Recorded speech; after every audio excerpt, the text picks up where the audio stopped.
Snow. The first snow of winter hit right before Thanksgiving break. School was closed, so we got an extra day of vacation. I was glad about that because I was so bummed about the whole August thing and I just wanted some time to chill without having to see him every day. Also, walking up to a snow day is just about my favorite thing in the world. I love that feeling when you first open your eyes in the morning and you don't even know why everything seems different than usual. That Then it hits you, everything is quiet, no cars honking, no buses going down the street. Then you ran over to the window, and outside everything is covered in white. The sidewalks, trees, the car on the street, your window panes.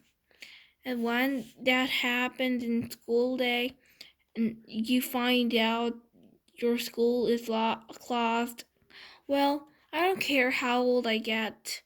I'm always going to think that that's the best feeling in the world. And I'm never gonna be one of those grown-ups that use an umbrella when it's snowing. Ever. Dad's school was closed too. So he took me to Jamie sledding down the skeleton hill in the park.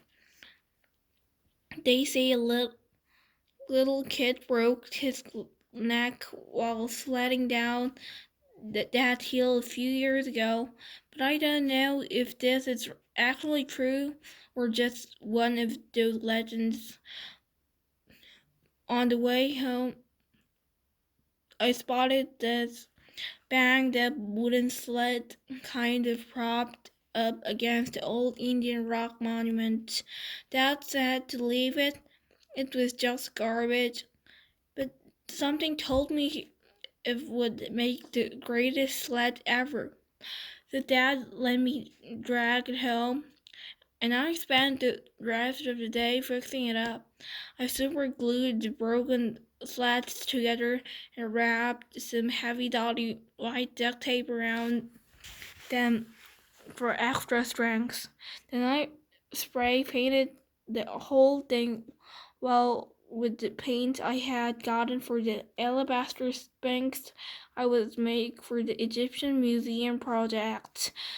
When it was all dry, I painted lightning in the gold letters on the middle piece of wood, and I made a little lightning bolt symbol above the letters. It looked pretty professional, I have to say. That was like, wow, Jackie, you were right about sled. The next day we went back to Skeleton Hill with lightning. It was the fastest thing I've ever ridden, though so much faster than the plastic sleds we'd been using. And because it had gotten warmer outside, the snow had become crunchier and wetter. The good packing snow. Me and Jamie took turns in lightning all afternoon. We were in park until our fingers were frozen and our lips had turned a little blue. That practically had to drag us home. By the end of the weekend, the snow had started turning gray and yellow, and then the rainstorm turned most of the snow to slush. When we got back to school on Monday, there was no snow left. It was rainy and yucky the first day back from vacation, a slushy day. That's how I was feeling inside too. I nodded hey to August the first time I saw him. We were in front of the lockers. He nodded hey back. I wanted to tell him about lightning, but I didn't.